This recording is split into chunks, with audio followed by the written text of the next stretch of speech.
Welcome, everybody, to Freelance Writing Direct. I'm your host, Estelle Erasmus, the author of Writing That Gets Noticed, Find Your Voice, Become a Better Storyteller, Get Published, and it is now a course at NYU and an elective towards the journalism certificate. Every week, I speak with novelists, with authors, with writers of every niche to talk about their tips, their tricks, their strategies, and how the sauce is made, including creative advice. I'll talk about essays and articles and share my own experience from 3 decades of publishing. So join me every week and grow your business and build your craft with Freelance Writing Direct. And don't forget to subscribe, rate, and review on iTunes. And follow along on Substack, where I share special clips for subscribers only at estelleserasmus.substack.com. Welcome, everybody, to this episode of Freelance Writing Direct. I'm your host, Estelle Erasmus, and I'm happy to have Robin Finn with us today. She is an award-winning writer, teacher, and coach, and the founder of Heart Soul Pen, women's writing workshops, and hot writing, where midlife and menopause inspired the desire to say what you mean without apologizing. She's the author of the new book, Heart, Soul, Pen, Find Your Voice on the Page and in Your Life, and the novel Restless in LA. Robin's writing has appeared in national and international press, including the New York Times, the Washington Post, and LA Times.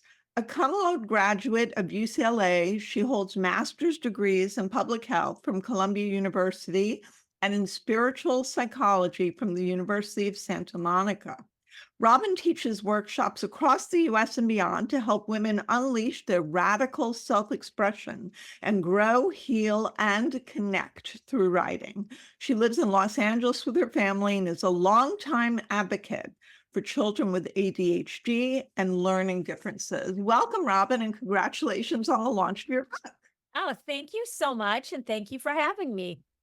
From one writing teacher to another. Yes, it's so fun to talk with you. So what I was interested that you have this background in spiritual psychology, which is kind of like the basis for a lot of what you created with this book. Can you talk a little bit about spiritual psychology and how it became the basis or the genesis for the book? Sure. Well, spiritual psychology is really the idea that we're divine beings having a human experience. It's a non-denominational way to look at the world, to consider that there's a spark of divinity inside of all of us. And, being willing to let go of judging yourself and your experience and live into the kind of expansive idea that you have for your life. I think that's a sort of short way of saying it. So for me, in the book, I talk about my own personal journey. I just want to say I'm not woo-woo. I'm from Cincinnati. The fact that I studied spiritual psychology was really funny, particularly to me. But I joke a lot about the fact that I'm a true believer and that for me, I went to get this master's degree when my 3 kids were little and I was really, really struggling. And one of my kids has severe hyperactivity and it was just made being a mom so difficult. And I ended up in this program. And what I learned was that the worst judger was me, that I had these beliefs about what motherhood was supposed to look like and what I was supposed to, how I was supposed to fix the family. And that was what it meant to be a good mother. And so I went through my own journey first as a person and a mom to really revise my beliefs so that I could enjoy my life.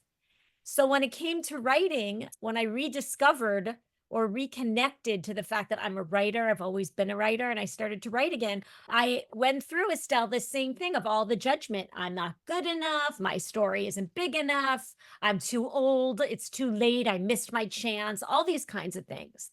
And so I started to go back to like, when was the last time I felt so judgy? Oh, I remember when I went through all this with all the tools and all the practices I learned in spiritual psychology. And I started really working with myself in that same way of looking at what are my beliefs very hard to write when you believe your writing isn't good or isn't important or is too late. Very hard, and you can do it. And I call it writing through mud. You can write, but it's not an experience of flow. It's just like every word is so hard fought, and I that wasn't what I wanted. I wanted to write with like the joy I had when I was a kid. Walking through the steps of letting go of these limiting beliefs was so transformational. And so as I developed Heart Soul Pen writing program, I really incorporated so much of my background in spiritual psychology. It's no different how what we believe about ourselves limits our life. What we believe about ourselves limits our writing. I agree. I'd follow. It's not a religion. It's not Scientology, but it's Ernest Holmes who did Science of Mind, which the idea is your thoughts create your reality. So it's not a woo-woo thing. It's like where you put energy towards is obviously where the manifestation of goals or of dreams will happen. Plus, if you put it in a negative place, it's not going to help you. So the same tenet that you're saying, if you're thinking that you're not good enough or no, your words don't have value. And I see that a lot in my students. I'm very focused on generating and publishing. So it's a little bit different, our focus, but I think there's the same underlying tenet behind it that, people still have to get to the point where they feel that their words have value. Yes, yes, and I think whether spiritual psychology is your entry into this idea of how your thoughts affect what you can do, or whether it's positive psychology, or it's similar in lots of different programs, but this idea that what we think really decides how we live. And I work primarily with women. My program's a women's writing program, and so it became really clear to me it's the same limiting beliefs over and over again that women feel so often, that their story isn't important, or that it doesn't have value, or that they themselves are too old or too late. Or a lot of my writers are midlife women. Like, I sort of, this idea that I somehow missed the boat because I didn't start this when I was younger, and really letting go of that and really embracing that the time is now and what you have to say is so important. I think there has to be a separation between feeling that the words are valuable, that your story is valuable, and knowing that it won't always translate into what editors are looking for. That's a whole different kind of skill set. You know what I mean? That's the thing that I teach very primarily from being an editor myself and former magazine editor. But I think that what you're teaching them is so important because then they can figure out how to make their words or learn the craft of, if their words can be turned in a certain way to fit a certain publication or fit whatever the zeitgeist is that editors are looking for. But if they never get the words out on the page, then they're never going to even have that opportunity. And not everybody wants to publish. Maybe they want to publish for themselves, or they want to do a legacy thing for their families, or they just want to express themselves. I have people that tell me that. And I love that point. And the book is kind of broken into heart, soul, and pen. And the pen Mhm. section is where I talk about sharing your work, whether that's pitching, publishing, writing a book. But Okay. but that earlier part about what it means to get in touch with your voice and to let it out on the page, that part to me is so critical. And I think it does really affect your life. And to your point, I have plenty of students who've gotten book deals, who've written memoirs, essays, been in the New York Times, wonderful things. And I have other students that their goal is really either to just simply have a regular writing practice to connect to their words, or maybe to your point, it's a personal writing project. And it's all good. It's all good. In fact, I really encourage people at the beginning not to focus on the agenda of their work, but to focus on what is it that I want to share, you know? Getting it out. And you talk about writing rituals and also talismans. Can you talk a little bit more about that? Because I basically want to tell you, I'm a very well-published writer, and I've been doing this for 30 years, and I do not have any writing ritual whatsoever. I'm what I interviewed Ann Hood for one of my episodes. She's a volcano writer. That's what she says, which, comes upon her. That's how I am. One of the things you say is like when you write it down at first, write fast. And it kind of will bubble up, and then I'll write, and then it'll come out. And so it's interesting because I don't, but I know that a lot of people need that and want to have it and do have writing practices. Yes, and I So mean, I love what you're saying, and I think for people like you, it works. But so many of my students come to me and say, I want to write and I want to have a regular writing practice, and I can't do it. Particularly if you're like a busy mom and your just life is in so many directions, and it's like you're at the bottom of the list if you're even on the list. So it's like putting your writing practice, your creative self-expression practice, making it valuable, putting it on your list, and then getting it done on a regular basis. So I find that for some people where approaching writing feels selfish or scary, that having a short ritual, and it could be really simple, like I like to say, don't overcomplicate it, but it could be as simple as, you listen to a song, or you light a candle, or you have a special space and you have your object like a little shiny stone, or it's really about using ritual to prepare yourself to say, now I'm letting go of everything, all the crazy that just happened, and I'm going to set aside this time, whether it's 10 minutes or 2 hours, for my writing. So it's really the idea behind preparing yourself, welcoming in the muse, saying, this is my time for me. Not everybody needs it, but some people really, really do. and so you did that for yourself also when you were writing the book. Can you talk a little bit how you created that for yourself?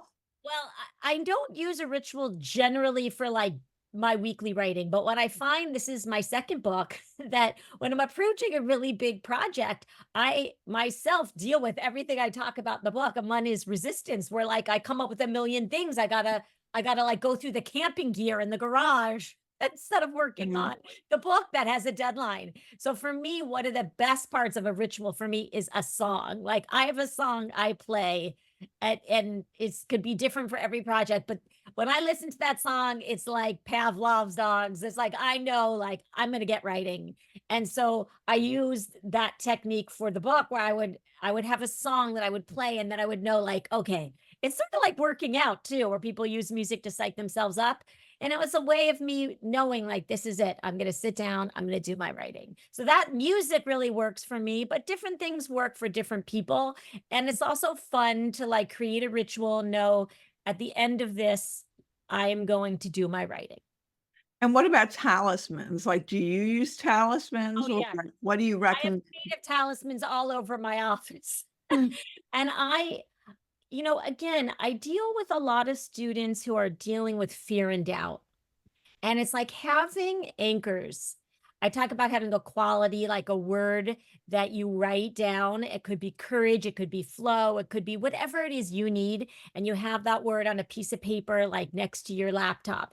And it's just a way of anchoring to your intention to be courageous, or to be focused, or to be energetic. And I think objects also can have such power. And I'm looking around, but I have like a whole little table of all these objects that I keep, that are either things I find in nature that inspire me. Sometimes they're gifts people have given me that I just touch my heart, but it's like different things that to me make me feel creative, remind me of who I really am, the gypsy spirit that I have, so I keep these things around me as anchors to my creativity. You framed each chapter of your book with an "I remember," which is a great exercise, and I mention it in my book as well. And how did you come about using that as, like, your framework? You have your heart, soul, pen breakdown, but I think each chapter has an "I remember." Yes, and it's a 5-minute writing exercise that begins with I remember, that I asked 10 writers to do, and they so generously contributed to the book. I think it's interesting and fascinating, and really part of my platform, to read those and see that each person will take that prompt and it will go in wildly different places, that each person's voice is so unique, that the material that surfaces, the themes, the images, the details, the emotion of the piece, and the structures, that each one is so different and unique. And I think I'm constantly saying to my students, no one can tell your story in your voice. It's Right. totally unique. And I hope in these like little mini chapter headings that you get a chance to see like just how wildly different everyone's creative words are and to understand the power of your own. Yeah, one talks about grandparents, another talks about, losing a father. They're all different creative kind of exercises through memory. And then at the end, you mentioned, tides, which is theme, image, details, emotion, and structure. In your last section, pen, you break down these exercises that have been given in the beginning of the chapters and say, how they fit the theme, what images are used, what details work. And you also talk about something like trigger sentences, which people need to pay attention. Can you talk a little bit about trigger sentences? Well, yeah, trigger lines are lines in our work that hold more story. And one student said it's like you could double click on that line, and that line would bring up a whole nother story. And there's two things about trigger lines. One is when you read your story out loud in class to other writers, they can hear it and they can sometimes offer to you like, oh, this sounded like a trigger line. But what I really want to say about the approach of Heart Soul Pen is I always say it's an intuitive process. Part of it is owning you are the expert of your own story. So I really encourage you, the writer, to read your own story and you feel the energy and you know where the trigger lines are. You know what's holding more story. So if you read it and you're sort of asking yourself, what lines hold more story? When you read it out loud, you can circle them yourself because you know that they're there. So are trigger lines often, do they end with a question? I like to say the first way you can look at any sentence that starts with I and ask yourself, is there more story there? So I'd say number one, they start with I, but they don't always. It could be something like the lie was told to me by my mother. And it's like, it doesn't start with I, but when you read it, like, oh, there's a lot more I could say about that line.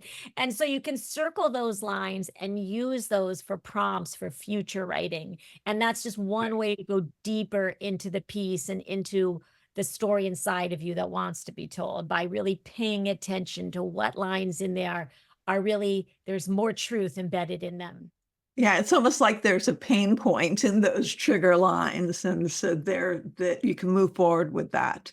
You mention art school trauma, which I love because I have my own personal story. When I wrote something, my first personal, really, really personal essay, motherhood, that I ended up later submitting to Listen to Your Mother. I was in a writing group and it was like mainly technical writers. They weren't creative writers, like some were science based, but really strictly technical. And they ripped apart my essay. And I was in this group and I had a friend in it. And I really didn't want to listen to them because I thought they don't really know me and they don't know my writing. And I didn't know what they had done that really belied me listening to them. So I had enough sense of self after all these years in the business, even though I wasn't at the time in I had stepped out for infertility and motherhood and going into medical education. And I ended up using the essay without changing it the way they wanted to. They said, "Oh, it's not linear. It kind of jumps around." I left it the way it was, and I auditioned for Listen to Your Mother, and that was what I got in with that piece. So it just made me leery of writing groups ever since that moment, unless I'm leading them, unless it's as a teacher. And it's made me caution my students. So I am really glad that you bring up the idea of art school trauma. And can you talk a little bit about what that is? It's the criticism, but it's something else as well. Yeah, and Estelle, I love your story. And like as one writing teacher to another, I mean, I so many of my students will share with me what I call art school trauma. Someone told them it could be a writing group, and it often is, or a writing teacher or an English teacher, but somewhere in their history, could be even high school, could be middle school, where someone came into this world, they loved writing, and someone told them at some point in their journey that their writing wasn't good or there was something wrong with their writing, and it shut them down, sometimes for decades. And it just makes me crazy. And I talk to my students. I say, like, one great litmus test is if you're in a writing class or writing workshop and you want to write less, that's not a good workshop for you. That's all I have to say, because if you're in the right environment, your writing workshop, your writing class, your writing group should make you want to write more, not less. And if you're feeling like I'm getting shut down, then stop. Because this is why I talk about strength-based feedback. I do not believe, I think writers get critique way too early in the writing process, and it shuts them down sometimes forever. And it's like so sad, because when you're a writer and you don't write, you are sad. You don't feel happy in your life because you want to be able to write and you can't, because someone has traumatized you with art school trauma. So I really, really encourage, to your point, I always feel like my way, it doesn't have to be my way, but to be in a strength-based writing class, a class that knows how to share in a safe container, knows how to share feedback, because it's very can be dangerous to just throw out your work and get feedback from anyone in the early stages. You can easily get shut down. And what is your advice for somebody who's working on memoir? Because that's such a deeply personal way of putting out writing into the world. I mean, my advice then would really be no different, which is, first of all, I encourage people to take their project as far as they can on their own before getting critical feedback. That it's a great way to lose the thread of what you want to say by having someone criticize your work when it's not even fully No, realized. it's not baked. I think you use the example like the cake. It's not baked. It's like raw. It's like, yeah, Like, I Ron, if agree. someone walks into your kitchen and says your cake stinks, it's like, well, it's not even baked yet. And I I don't need. agree. I err on the side of I tell people so much less until something's real, and then I announce it. Project and you've taken it as far as you can, and you've edited it, you've looked at it, you really want critique, you really need it, and there's ways to get trusted critique that will really help strengthen your work. But Yes. until you're ready, I really encourage people not to get critical feedback. And I think for memoirists, it's really important, where you're sharing deeply, to have provide yourself with privacy so that you can fully realize the story before you start allowing other people's opinions.